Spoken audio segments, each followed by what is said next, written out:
సుపరిపాలనలో తొలి అడుగును ఒంగోలు అసెంబ్లీ నియోజకవర్గంలో విజయవంతంగా పూర్తి చేసిన నేపథ్యంలో కూటమి నేతలు ముఖ్య కార్యకర్తలు షిరిడీకి బయలుదేరి వెళ్లారు.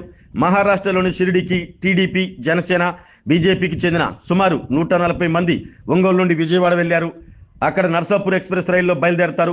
వాస్తవానికి ఒంగోలు శాసనసభ్యులు దామచర్ల జనార్దన్ రావు తన కుటుంబ సభ్యులతో కలిసి రైల్లో వారితో పాటు షిరిడీకి వెళ్లాల్సి ఉంది. కానీ ముఖ్యమంత్రి చంద్రబాబు నాయుడు దర్శికి రావడంతో ఎమ్మెల్యే దామచర్ల ఆ కార్యక్రమంలో పాల్గొన్నారు. విజయవాడ నుండి బయలుదేరిన ఒంగోలు కూటమి శ్రేణులు ఆదివారం షిరిడీకి చేరుకుంటారు. వాళ్ళు అక్కడ చేరుకునే సమయానికి ఎమ్మెల్యే దామచర్ల హైదరాబాద్లోని తమ కుటుంబ సభ్యులతో కలిసి విమానంలో షిరిడీకి చేరుకుని వారితో కలవనున్నారు.